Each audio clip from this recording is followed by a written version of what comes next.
Querida familia, les escribo para detallarles un poco más lo que pasa aquí dentro.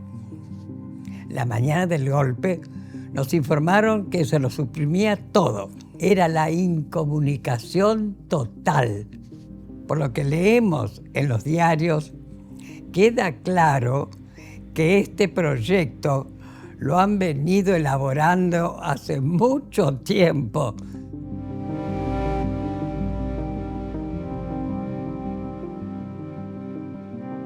Lo que me impacta de la carta es que, bueno, esa lo que significó para los presos políticos, para las presas políticas, estando ahí, enterarse del golpe, la expectativa de que todo iba a empeorar y precisamente, entre otras cosas, el golpe viene también porque con los presos y presas políticas no alcanzaba, porque tenían capacidad de organizarse, de resistir, de colectivamente de poder dar respuestas de otro tipo. Y bueno, creo que lo que no se tenía todavía en ese momento era la magnitud de lo que iba a suceder.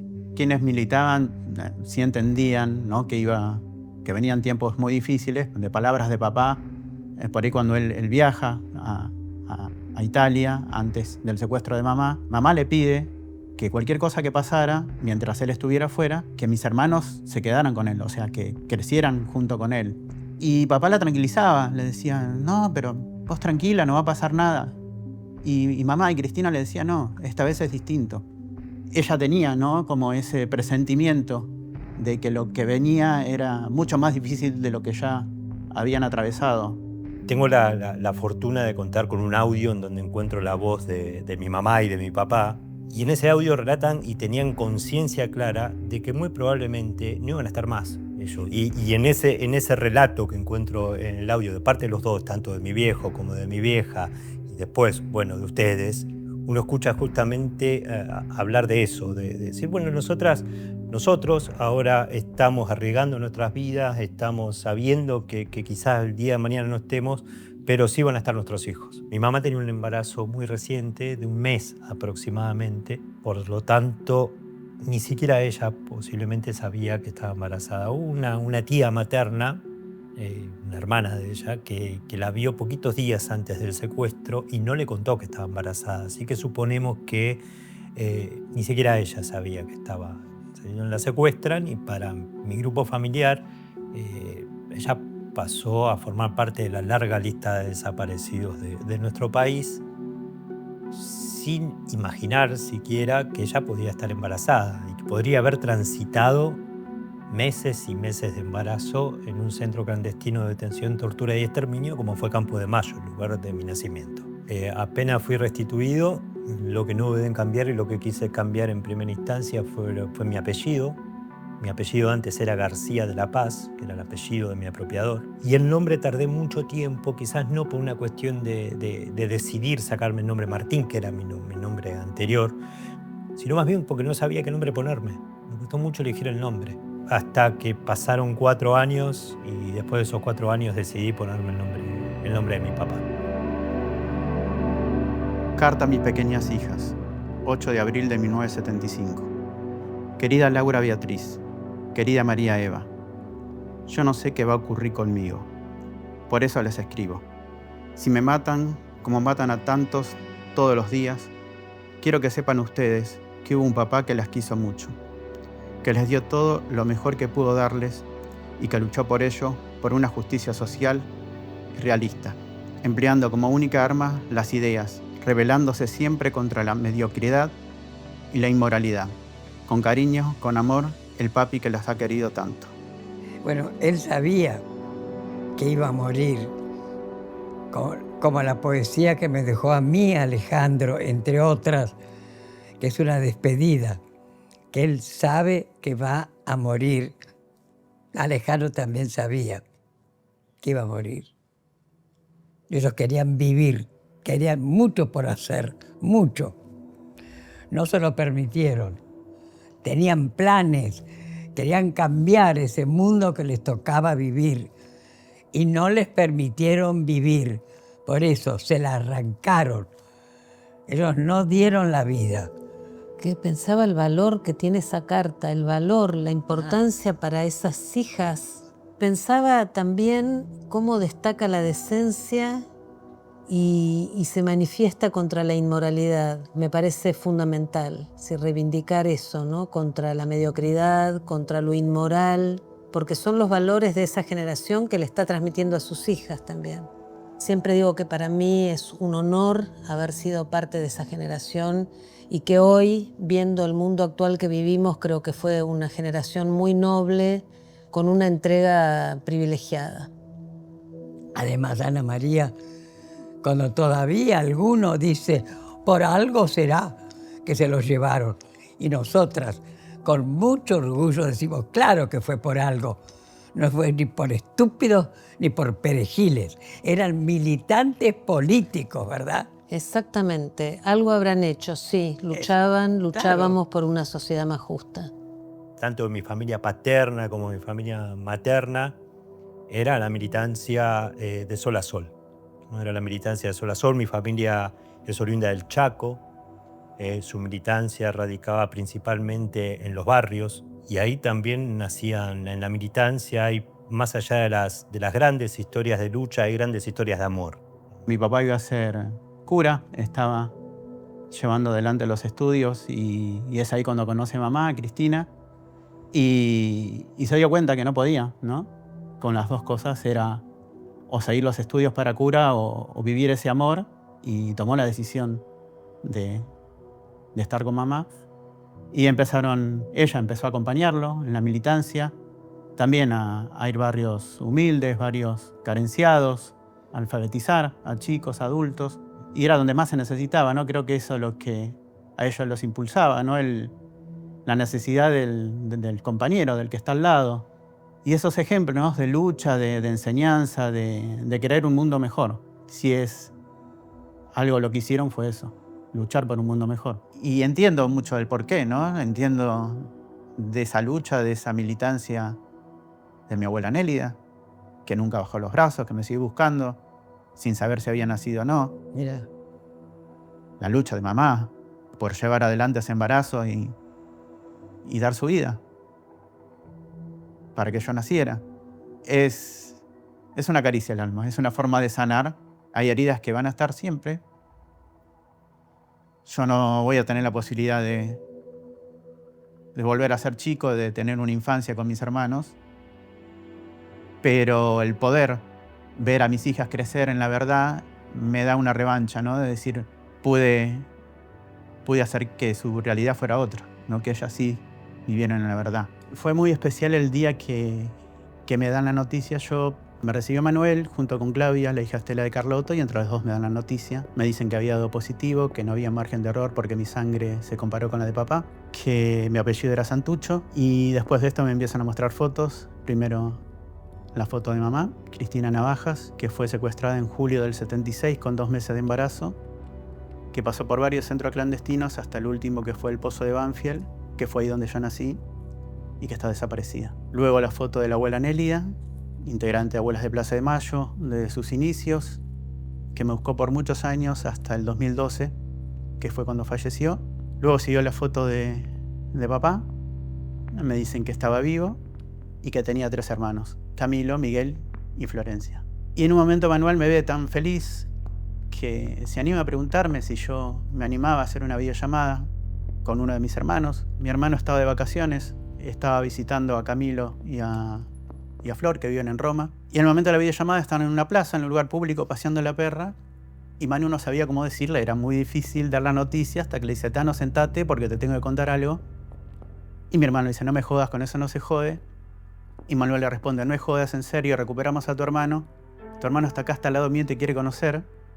Ahí se queda quieto. Manuel gira el celu y yo lo veo, mi hermano todo transpirado, sacado. Y le digo, gracias por seguir buscando, por no bajar los brazos, por ser el legado de la abuela. Y nos largamos a llorar. Fue muy lindo, muy emotivo ese primer encuentro en forma virtual.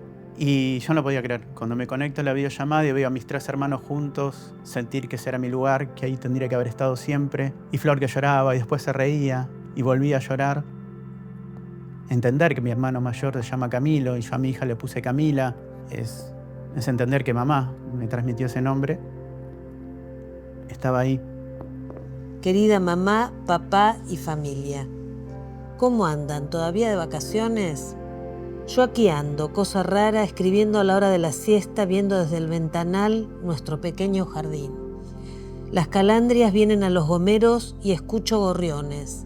Parece mentira que en todas partes del mundo los pájaros tengan el mismo idioma.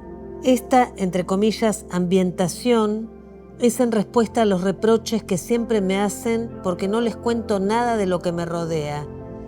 Respecto a nuestra situación, a pesar de que en algún momento hablamos de separación, en realidad no ha sido tal. De lo que quiero que estén seguros es de mi intención de hacer todas las gestiones necesarias para regresar al país, tanto para definir la situación con Luis, por la positiva o por la negativa, como para dejar de ser una exiliada. Yo pasé prácticamente del campo de concentración a Suecia, con todo el contraste que eso implicaba y el encuentro saliendo de la muerte, el encuentro con todo eso. Yo leyendo esta carta parecía como una detención, como si el tiempo se detuviera, ¿no? Como que no podían resolver las cuestiones de pareja, amorosas. Y bueno, creo que el exilio era un poco eso, ¿no? Como la detención en el tiempo, soñábamos con todo lo que significaba las cosas que habíamos perdido y a veces eso se dibujaba en objetos, ¿no? En el dulce de leche o en lugares de la ciudad, la calle Corrientes. Y sin embargo, al volver, con todo lo que para cada uno haya significado el encuentro con lo que había y con lo que no había en ese regreso, mi sensación fue de que era como recorrer las calles como si hubieran arrasado con una generación y en un punto como si nada hubiera sucedido, ¿no? Ese primer encuentro de ir en colectivo por la ciudad y que todo seguía funcionando a pesar de que había sido la noche más negra y oscura que habíamos atravesado. Me llevaron a un centro clandestino de detención, tortura y exterminio que después supe que era el Club Atlético, que le habían puesto Club Atlético por las iniciales, Centro Antisubversivo. Yo tenía 16 años en ese momento y estaba embarazada de menos de 3 meses. Llegamos al lugar, ya me habían vendado los ojos, me hicieron desnudar y empezaron a torturarme. Me torturaron con picana eléctrica, lo que ellos llamaban submarino mojado, submarino seco, que era ahogarme con agua o con plásticos hasta que no podía respirar más. Me tiraban querosén, nafta en los ojos, en los oídos. Me llevaron a una sala que le llamaban quirófano, que había 3 en el Club Atlético y eran las salas de tortura. Ahí me tuvieron durante muchas horas atada a una mesa aplicándome electricidad. Yo por momentos perdía el conocimiento, por momentos ellos me dormían con una especie de líquido que puede ser éter. Al principio yo me resistía, pero después cuando me daba cuenta que me iba a dormir lo olía desesperadamente porque era un modo de salir de esa situación. Todas las condiciones, no solamente la tortura, todas las condiciones de vida eran un padecimiento. Por ejemplo, desde las celdas escuchábamos todo el tiempo los gritos de las personas que eran torturadas y eso era una tortura más. En ese momento yo me quería morir porque lo que uno quiere realmente en ese momento es morirse porque es la única manera de salir de ahí. Ellos saben, me decían, sabemos que te querés morir, pero te vamos a mantener viva para seguir torturándote. Yo pensé en un primer momento que el bebé se había muerto, pero una vez estando acostada en la tarima, en esa situación, se empezó a mover. Para mí fue un antes y un después de mi permanencia en el campo de concentración porque sentía que había un lugar de mi cuerpo al que no habían podido llegar, que a pesar de estar en medio de tanta muerte, había un lugar donde era pura vida, que era dentro de mi vientre. Mi hijo, mi hija había vencido a la muerte, la vida había vencido a la muerte. Querido tío, luego de 31 años vuelvo a escribirte con la diferencia de que hoy ya no cuento con la inocencia de aquellas cartas, que a través de algunas lecturas he ido conociendo ciertos detalles en los que te encontrabas al momento de recibir mi correspondencia. Para mí, escribir y recibir tus cartas forman parte de mis recuerdos felices de aquella infancia. La ansiedad al depositarlas y el placer de ser correspondidas están grabadas en mí, así como la aventura de ir a visitarte a La Plata. Acá me desprendo de este recuerdo escrito que forma parte de quien soy, para que otros puedan admirar tu maravillosa imaginación a la hora de escribir a una nena de 8 años en medio de tal contexto en el que te encontrabas. Besos. Tu querida Marcela, de 1982. Yo creo que hay algo de la pérdida, de la desaparición, como vivencia traumática, que tiene el estatuto de lo incurable. Y me parece que justamente eso que la sostiene en el tiempo y como que es lo que hizo de la desaparición la presencia permanente de una ausencia, y como decís vos y como dicen las madres, a nosotras nos parieron nuestros hijos. Bueno, creo que es eso, ¿no? Que se pudo construir una respuesta colectiva para, así como la desaparición se sostiene en el tiempo porque es imprescriptible, sostener la resistencia también directamente proporcional a la magnitud del hecho. Creo que es eso, ¿no? Nos las arreglamos para hacer con eso, y que eso es lo que estamos sosteniendo en esta lucha que es interminable como la misma desaparición. Exacto. Para mí es un gran orgullo el poder reconstruir y preguntar desde el primer día por mamá, a mi papá, a mi tío Jorge, y por testimonios sobrevivientes, ¿no? Como el de Adriana Calvo, donde cuenta que estuvo secuestrada en el mismo lugar con mamá, en el ex pozo de Banfield. Y entre muchas de las cosas que declaró Adriana, cuenta que muchas de sus compañeras dejaban de comer para darle el plato a Adriana para que pudiera estar más fuerte y así amamantar a su beba. Esas historias de fuerza, de amor, ¿no? de compromiso hacia el otro, en pensar en el otro, son motivos de orgullo para mí. ¿Qué te parece? Lo mismo, este afán porque vivamos en un país más justo, porque seamos una humanidad más solidaria, que no podamos estar en paz si los demás no están en paz, si los demás no están bien. ¿Cómo voy a estar yo feliz si se está cayendo el mundo a pedazos? Pienso en abuelas. Una de las cosas que más me impactó la primera vez que piso la casa de abuelas es que había abuelas que ya habían encontrado a sus nietas y a sus nietos. Y ellas seguían con todos los adebacles físicos, con toda la pereza que podían llegar a tener porque encontraron a su nieta o a su nieto, pero seguían estando ahí. Digo, pero claro, ya encontraron a su nieto o a su nieta y sigue viniendo acá. Todo eso se logra colectivamente y en conjunto, no solamente desde abuelas, desde madres, desde los organismos, sino desde el conjunto de toda la sociedad, como lo que estamos haciendo hoy acá, me parece. Esta conversación, este intercambio. Bueno, escucharlos, chicos, esa es la tranquilidad que tenemos las madres. Quedamos 3 madres nada más. Quedan 2 abuelas, pero estamos tranquilas, porque la posta ya la hemos pasado. Ustedes, los hijos, la posta, como yo digo, de a poquito. Porque a pesar de los bastones y las sillas de ruedas, las locas, seguimos de pie. Y menos mal, lo bien que hacen. La carta que yo podría escribirles, y sobre todo que vean que es una madre la que está contando, que no es mentira todo lo que hemos dicho y seguimos diciendo. Eso es, y decirles a los jóvenes que no bajen los brazos, que sigan luchando, que sigan resistiendo, como lo hemos hecho nosotras. Y seguiremos resistiendo, como yo digo, y lo voy a repetir, que no nos han vencido.